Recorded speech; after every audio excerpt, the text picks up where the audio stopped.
Hello and welcome to all our viewers in Nigeria and around the world to News Cycle on Global Television, coming to you live from the nation's capital, Abuja. I am Mukhtar Kassim. A quick reminder that Global Television is on DSTV channel 365 and on Star Times channel 276. We begin from the presidency, where Vice President Kashim Shettima has described the rising number of out-of-school children in the country as a national emergency requiring unified and sustained action from all tiers of government and critical stakeholders.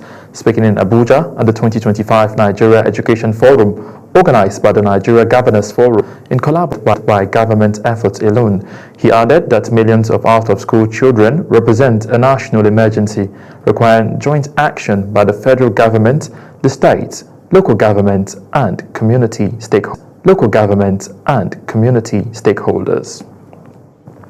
As the world marks the International Human Rights Day, legal experts and advocates are calling for stronger Justice Anukam of the African Court on Human and People's Rights says Nigeria has strong legal frameworks from the Constitution to the African Charter on Human and People's Rights says Nigeria has strong legal frameworks from the Constitution to the African Charter, but compliance remains the biggest challenge. She stresses that while violations are easy to identify, the real gap lies in providing displaced persons.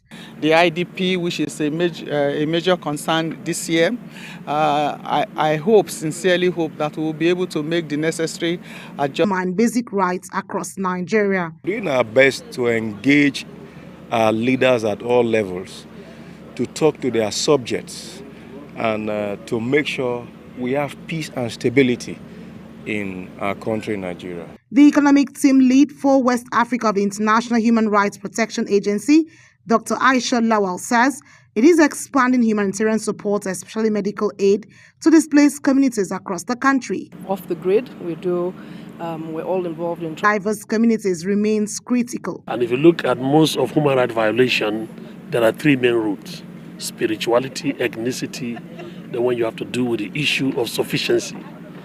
Sufficiency have to do with economy, money, things you need, but spirituality have to do with people's devotion to God.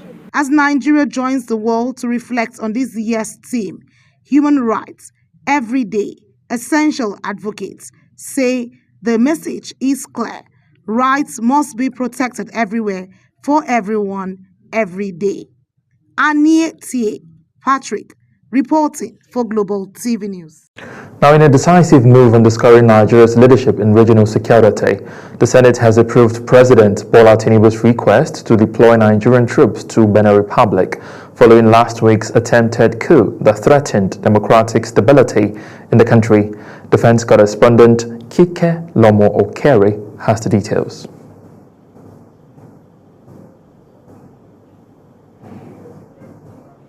Approval came after the Senate met in the Committee of the Whole during plenary to deliberate on a letter from the President Bola Ahmed Tinubu seeking legislative consent for the deployment of Nigerian forces as part of a peace support mission in Benin. The request, read on the floor by the President of the Senate, Godswill Akpabio, was presented as an urgent call to action in response to rising instability within the West African sub-region. After extensive deliberation, lawmakers unanimously voted in favor of the deployment, granting full constitutional backing to the president to proceed with the mission aimed at restoring order and safeguarding democratic governance in Benin. President of the Senate, Godswill Akpabio, described the decision as a necessary step to protect regional peace, noting that instability in any member state of the Economic Community of West African States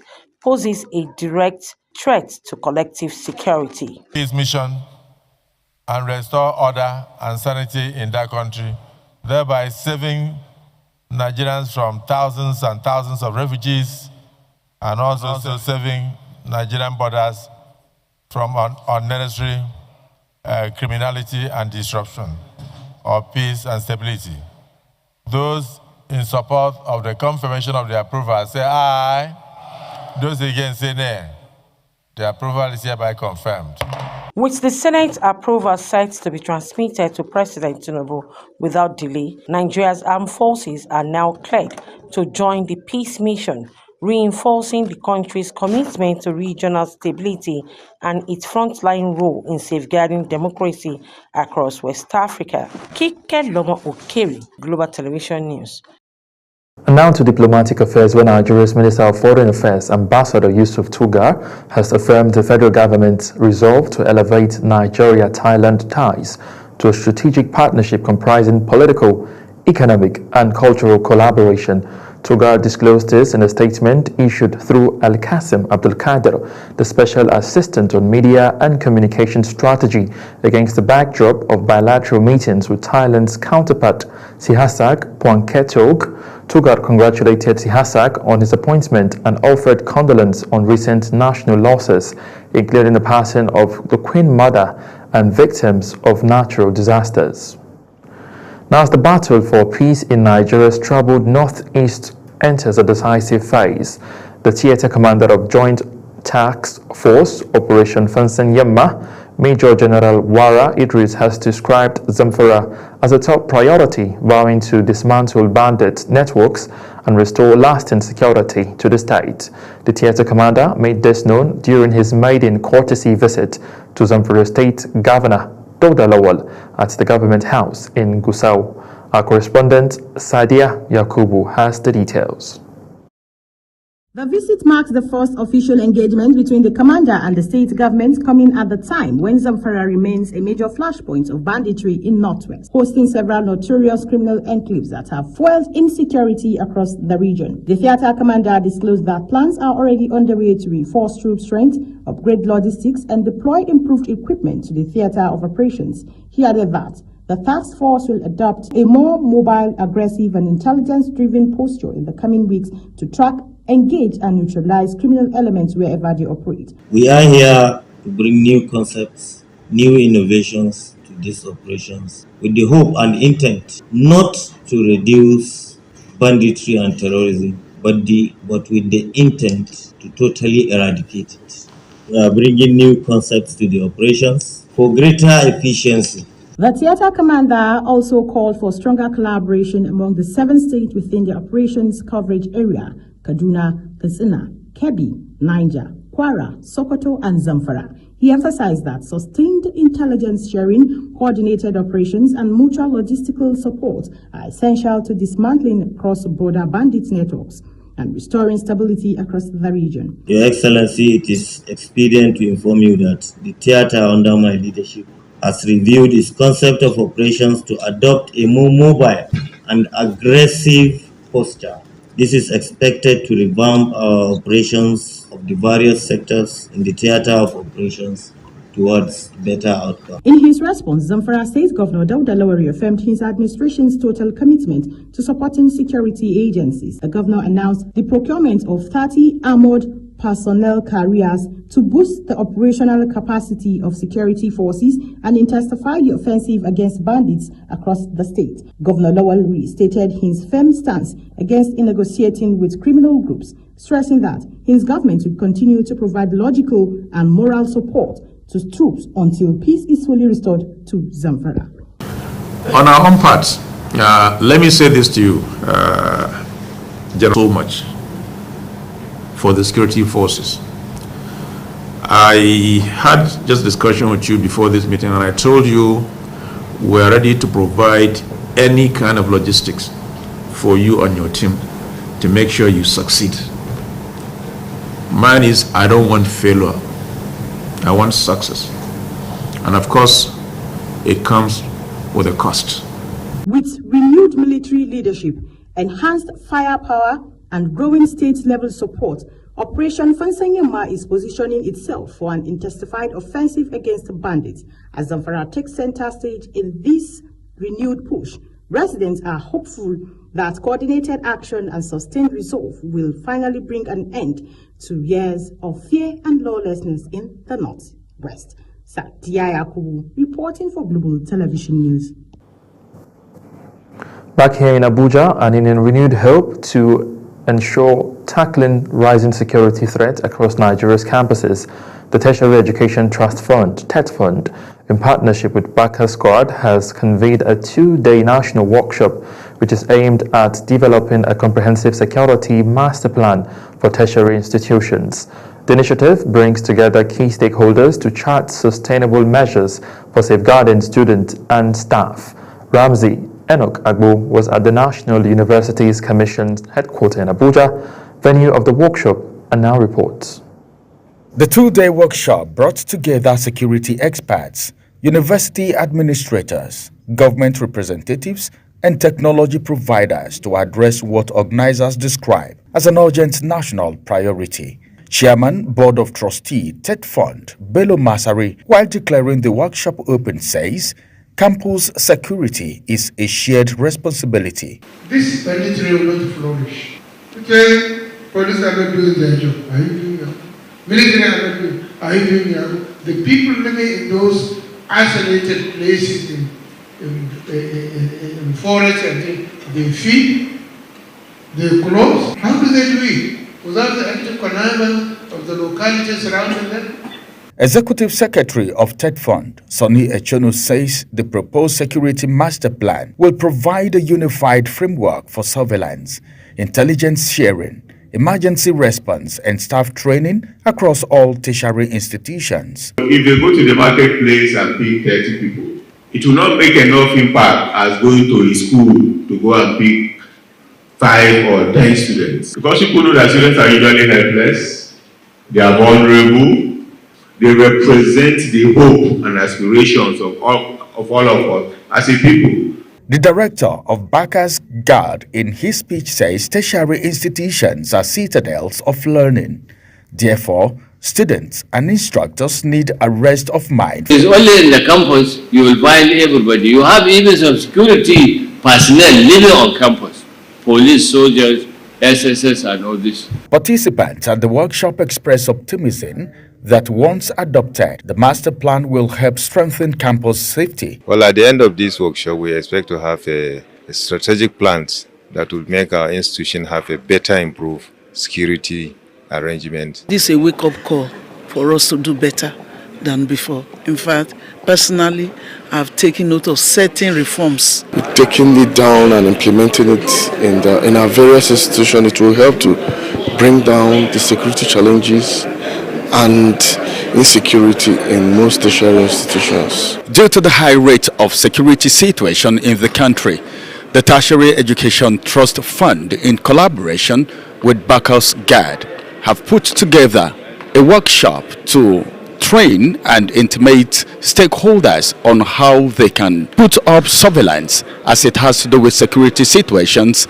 in various tertiary institutions around the country. Ramsey Enoch Agbo reporting for Global TV News. You're watching the live broadcast of News Cycle. When News Cycle returns, Security Exchange Commission to seize Cybex's 1.3 trillion naira cash over Ponzi scheme. Details coming shortly, plus business and sports stories on the other side of this break. Please stay with us.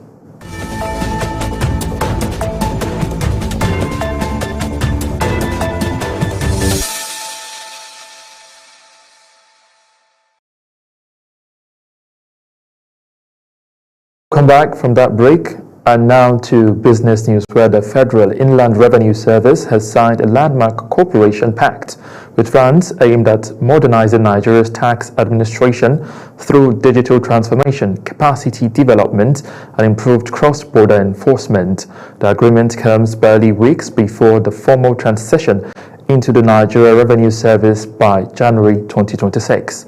The Revenues Agency Chairman, Zach Adedeji, and the French Ambassador to Nigeria, Mark Fostenboa, signed the Memorandum of Understanding on behalf of both countries. The disclosure was contained in a statement issued by his Special Advisor on Media, Dare Adekomi. Still talking business, the Senate has taken a firm stance on soaring domestic airfares, summoning the Minister of Aviation, Festus Keyamo, alongside airline operators and aviation regulators. This move follows a growing concern over sharp price increases that threaten national mobility, especially ahead of the festive season. National Assembly correspondent Topsy Kimba completes the story. The Senate's call to action emerged on a motion sponsored by Senator Buhari Abdul Fattah, who warned that skyrocketing airfares on key South-South and South-East routes could disrupt travel plans this Yuletide season. Data presented in plenary revealed that one-way ticket prices have climbed by as much as 150%, with fares now exceeding 300,000 naira, compared to the pre-festive average of about 120,000 naira. Further analysis shows some ticket prices reaching a staggering of 400,000 to 600,000 naira on major routes like Abuja to Lagos. Lawmakers linked this surge in airfares to worsening highway insecurity and poor road network, which driven more Nigerians to choose air travel, intensifying demands and fare volatility. Nigerians have been complaining seriously about the price hike of airline and finding it very difficult to travel from one destination to the other. Take your seat. Other senators echo these worries. Just one way, not even round trip. It's too exorbitant. As you rightly said, when the synopsis of the motion was given, that the minimum wage for Nigerians is 70,000 naira. It means a civil servant will have to save 5 months' salary or even 6 months' salary before he could afford one-way ticket to Lagos. Fine. Thirdly, sir, there will thirdly issue related to foreign exchange. I'm of the opinion that in the past, there is this intervention by the Central Bank of Nigeria, while so many airline operators were given some consideration, in some exemption, concessional rates. And up to now, and I know it's still on.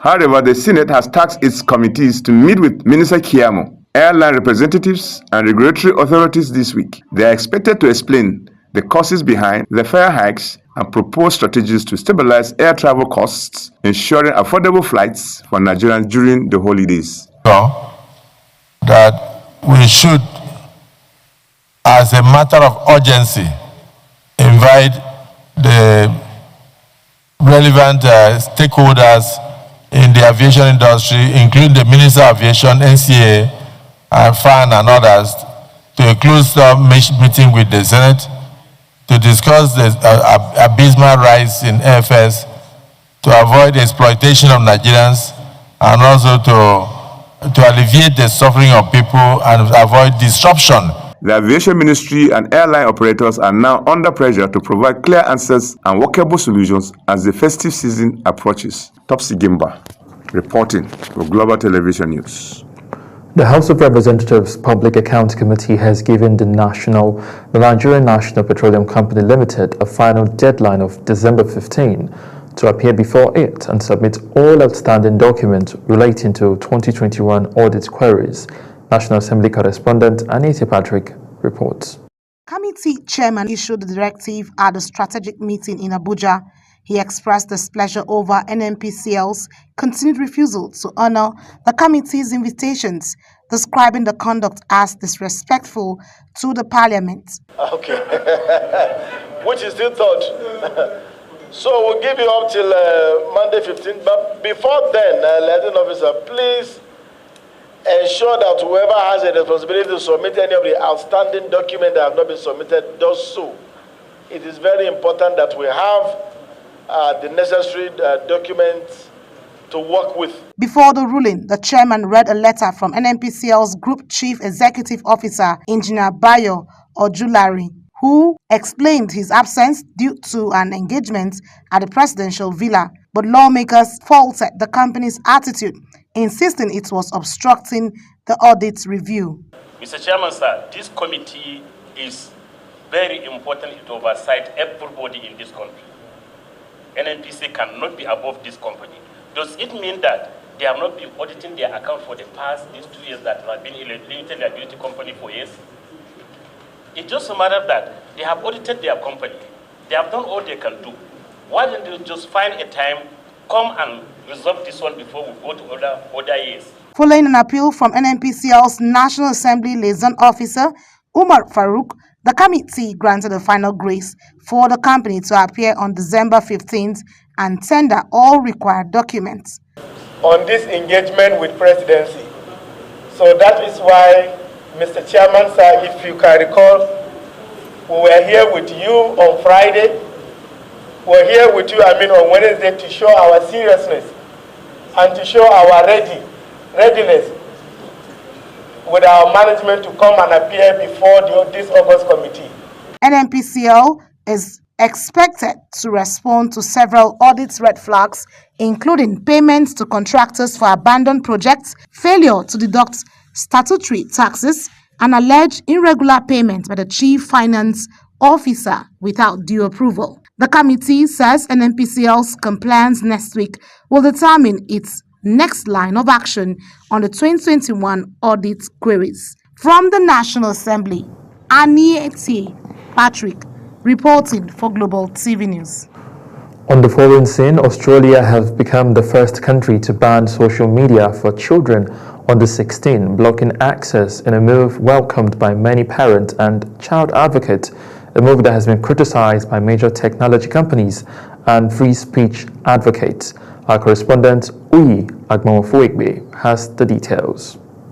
The new regulation requires giant tech companies, including TikTok, Alphabet, and Meta, to block children or face fines of up to 49.5 million Australian dollars, which is being closely watched by regulators worldwide. In a video message, Albanese urged children to redirect their energy and time to more valuable engagements like reading a book or learning an instrument ahead of Australia's summer school break starting later this month. The Prime Minister noted that the new piece of legislation is a game changer, one that holds the promise of recalibrating the country's social-cultural landscape. This reform will change lives for Australian kids and allowing them to just have their childhood. For Australian parents, enabling them to have greater peace of mind. But also for the global community who are looking at Australia and saying, well, if Australia can do it, why can't we? He also sent a vital message to big tech, highlighting their role in driving the new measure across the world. So it is about, as well, importantly, pushing back against big tech, saying that social media companies have a social responsibility. Many of the estimated 1 million children affected by the legislation have also posted goodbye messages on social media. Uyi Agmofuegbe, reporting for Global TV News. And now to the exciting world of sport, where Tanzania coach Gil Mamundi has announced his final 28-man squad for the 2025 Total Energies African Cup of Nations, confirming that the group will attempt to guide the Tafia Stars out of the tournament's group stage for the first time in their history. The squad, revealed after an earlier provincial list, blends key overseas-based players with a strong core from Simba SC, Young Africans and Azam FC. Tanzania, marking their fourth appearance at the Continental Finals, have been drawn against a demanding group alongside Nigeria, Tunisia and regional rivals Uganda. And that's it on Global TV News Cycle. A quick reminder that Global Television is on DSTV channel 365 and on StarTimes channel 276. Kindly follow us across all social media platforms, now showing on your screen using at Global TV NG. I am Mukhtar Kasim, saying a very big thank you for watching.